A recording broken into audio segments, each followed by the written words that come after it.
Are you 65 plus and think you've seen it all? Science is speechless about these 5 unexplainable daily habits that help people breeze past 100 without slowing down. Get ready to redefine everything you know about aging, living out, or living through the centennial milestone. When a person turns 65 or 70, society's perception often dictates that what lies ahead is merely a gradual decline, retirement, declining health, the accumulation of illnesses. However, reality shows that quite a few people, defying all forecasts, live to be 90, 95, and even 100 years old, and not in a passive state, but maintaining relative vigor and mental clarity. Science tries to find universal formulas, genetics, nutrition, ecology, social factors, but there remain examples that do not fit into these models. In different corners of the world, there is a large number of stories where, according to the centenarians themselves, their secret is special daily habits or inner principles, so simple and natural that it's even hard to call them scientifically proven methods. And yet, when researchers try to analyze cases of longevity, it's often exactly these strange, not fully explainable rituals or behavioral patterns that emerge. In this extensive material, we will look at 5 key daily secrets mentioned by many people who have crossed the 95-100-year mark while staying socially active, emotionally stable, and mentally sharp. We will examine each secret not just on the surface, but more deeply, with real-life examples, scientists' hypotheses, and those paradoxes that the scientific community still cannot definitively explain. We hope this text will inspire you, regardless of your age. After all, these principles can be applied to both older and younger individuals, allowing you to build and advance a platform for a happy long life. Secret hash 1. Unceasing curiosity and learning as if you're still young. What does daily mind activation mean? In youth, we study to get a profession, build a career, be competitive. However, after 65 plus, many people decide that it's too late to learn anything new. But in the memoirs of centenarians, they often mention that every day they tried to learn something new. For example, someone at 90 might master a smartphone and learn to send messages. Someone else might start reading about another culture, studying the history of India, or the principles of astronomy, which had never interested them before. Such mental activity becomes a daily workout for the brain. Why daily? Elderly people say, if you don't train your mind, it rusts. But it's not about forcing yourself to solve complicated crosswords, although that may suit some. Rather, it's about a constant search for new impressions and knowledge. These can be very small steps. Watching a 10-minute educational YouTube video on how to grow houseplants or bake bread using a new recipe. The main thing is for the brain to encounter previously unfamiliar information and process it, scientific explanation or lack thereof. Scientists acknowledge that forming new neural connections is possible at any age, that is, neuroplasticity. But it remains a mystery why one elderly person, attempting to learn a language, quickly gives up and forgets words, while another, in their mid-90s, suddenly manages to speak fairly acceptable Italian. They talk about motivation, regularity, positive emotional attitude. But so far, there is no exact mechanism guaranteeing success. Paradox. Some people in their 70s or 80s, having started learning, say, how to play the piano, discover that after a year or a year and a half, they have not only learned to play simple pieces, but also gained enhanced concentration and improved memory. Of course, this doesn't happen for everyone, but those for whom it works often live longer than average, and doctors are surprised by their ability to remain mentally alert. Example, Grandma the Programmer. Consider the case of a 72-year-old woman in the United States who was a literature teacher all her life. Suddenly, upon retiring, she decided to study programming, Python, web development, just for fun. After a couple of years, she was already helping her grandchildren with their school projects, creating simple websites, and by 80, she was even doing minor freelance work, adapting other sites for mobile formats. At 90, she still remained like a teenager mentally. When asked, "How do you do it?" she answered, "I just keep learning all the time, and my brain doesn't get a chance to grow old." How to apply it to yourself or your loved ones. Small steps. You don't need to tackle huge tasks right away. 10 to 15 minutes a day of studying an interesting topic is enough. Add emotion. Learn what truly excites you, not what you feel you have to learn. Emotional involvement multiplies the effect. Don't be afraid to look silly. Many elderly people worry, if I start learning, everyone will think I've gone crazy. But reality shows that it often earns more respect from others. Secret hash 2, daily turning to a spiritual foundation, from prayer to mindfulness. The essence of the phenomenon. Prayer, meditation, breathing exercises, quiet rituals of gratitude. All of these often appear in the stories of people who reach 100 years without severe emotional crises. It may seem to some that this is mere self-suggestion or religious stuff, but in practice, these daily sessions of inner solitude bring a sense of calm, reduce anxiety, and quite possibly extend life. Scientific hypotheses and their limitations.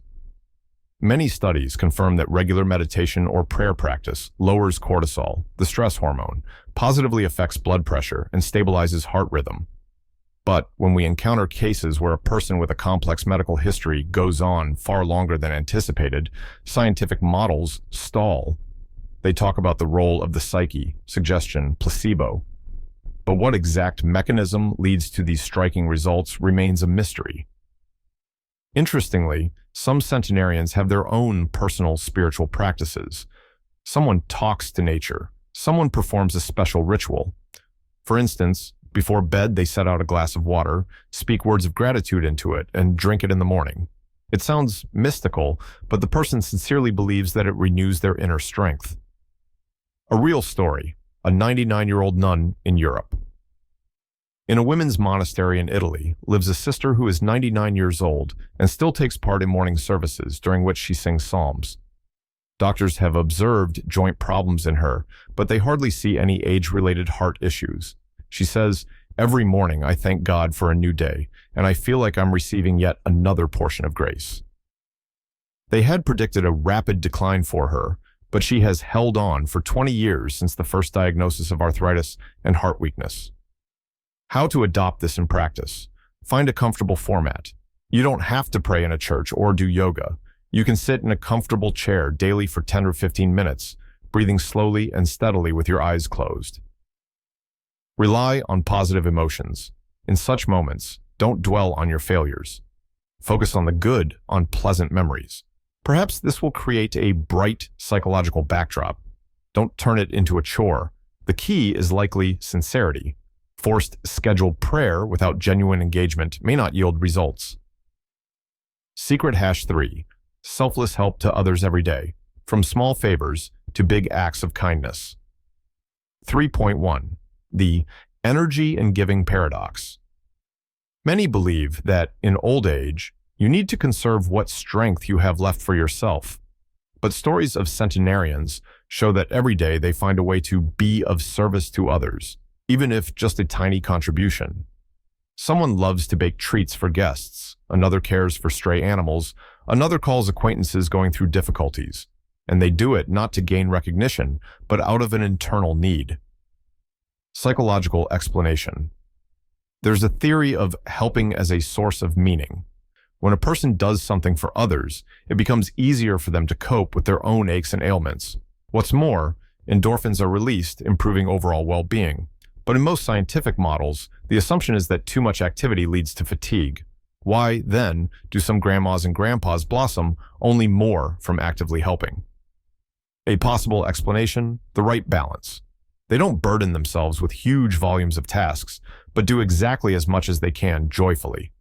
That kind of activity is not perceived as work, but as a delightful gift to the surrounding world. Story: a 93-year-old volunteer grandmother.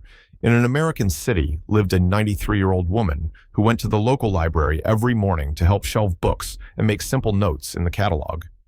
At noon, she visited the nearby nursing home and read newspapers to people who couldn't see well. Her relatives often asked, "Why do you do this, since you yourself need care?" She replied, "I feel joy knowing that I'm helping someone. It makes it much easier for me to wake up in the morning." Doctors noted her heart was weak, but it apparently refused to fail as long as she had a purpose, to be useful. Applying it in real life. Find out who needs support. Perhaps a neighbor older than you has no one to bring groceries, or grandchildren need something you know how to make. Do what's within your power. Don't exhaust yourself. But small social activities each day can recharge you with positive emotions. Maintain contact. If you can't help physically, try calling or messaging acquaintances who are lonely. Yes, it's just a conversation, but sometimes it saves someone from despair and gives them a reason to keep living. Secret hash 4, a free sleep-wake regimen, listening to your own rhythms, not other people's schedules. Principle, don't force yourself with an alarm clock. The commonly accepted rule is to go to bed no later than 11 p.m. and get up at 7 a.m. That's what circadian biology dictates.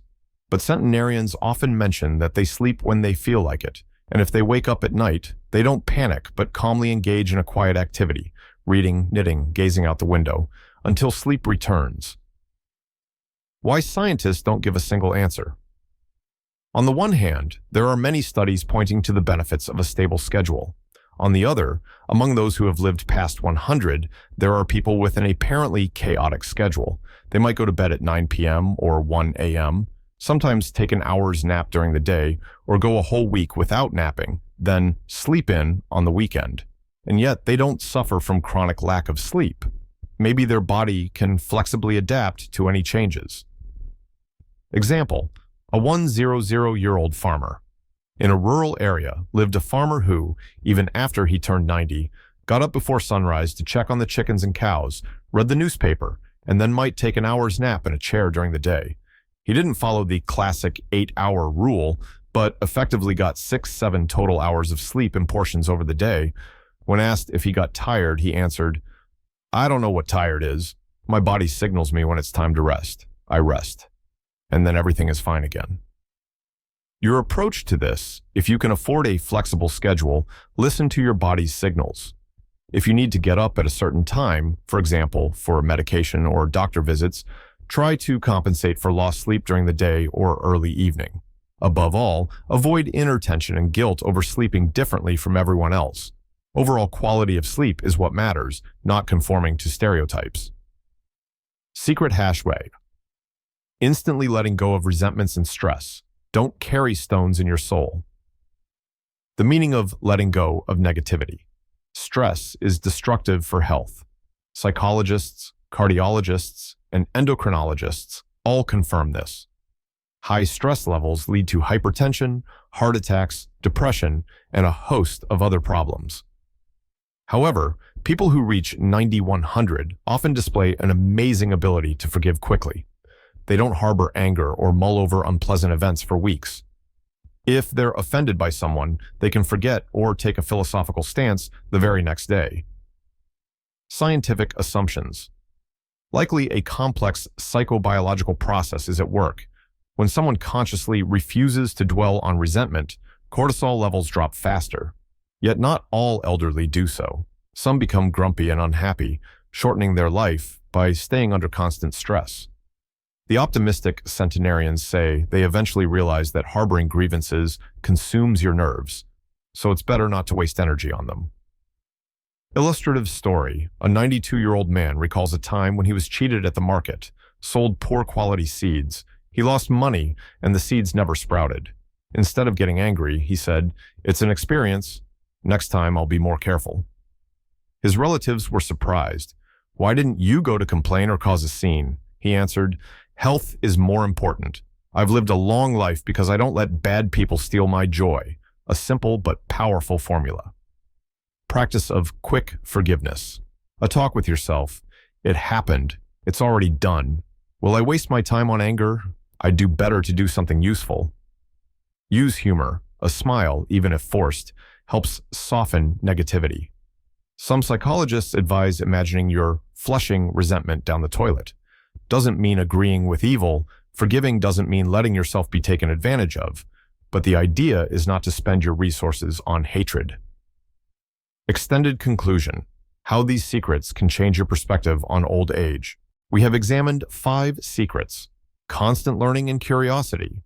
Daily spiritual focus. Small but regular acts of help to others' flexible, natural sleep schedule. Ability to quickly let go of negativity. To many, this sounds too simple, and indeed, these aren't complicated diets or unique exercises. Rather, They are worldview habits a person develops over the years. Why do they work? Science doesn't yet provide a comprehensive answer. In some cases, the psychological effect comes to the fore; in others, social aspects; in yet others, biochemical mechanisms not fully studied. 1. The importance of being daily. Notice that in all 5 secrets, the word every day appears, not once a week, not just on holidays. People who live to 100 do these things so routinely that they become part of their identity. It's not a one-off effort, but a way of life. 2. Why these secrets sometimes don't work. Sometimes someone tries to practice them but doesn't see miraculous results. Maybe they lack genuine involvement and persistence, or they have severe chronic illnesses already in advanced stages. One must understand that no one gives guarantees. These principles are not a panacea, but rather a chance for one's body and psyche to respond with positive changes. 3. Overcoming fear of old age. One of the biggest psychological challenges in old age is fear of helplessness, loneliness, illness. But if you master the habit of being curious, helping others, and finding inner peace, fear may diminish. You stop seeing old age as a dead end and begin to see it as a period that can also hold new discoveries and the joy of small achievements. 4. Social and family aspects. In families where an elderly person adheres to these secrets, a warmer atmosphere often develops. Relatives see that grandma learns with pleasure to cook exotic dishes, or grandpa smiles even after a failure. This optimism is contagious and helps avoid conflicts. The elderly become not a burden, but a sort of spiritual center of the family. 5. Science can't explain it. Do we need an explanation? The title suggests that science cannot yet give a definitive explanation. Maybe we don't need one. After all, humans are driven not just by physiology, but also by deep resources of the soul, the meaning of life, and creative impulses.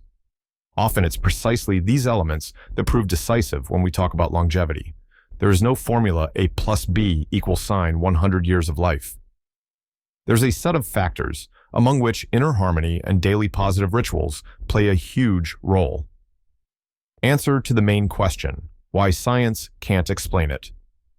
A human being is complex, where psyche, emotions, hormones, social ties, spiritual practices, and genetic traits interweave. Science proceeds by breaking everything down into specific factors: measure cholesterol, record ECG, do a cognitive test. But life does not always conform to these simplified parameters.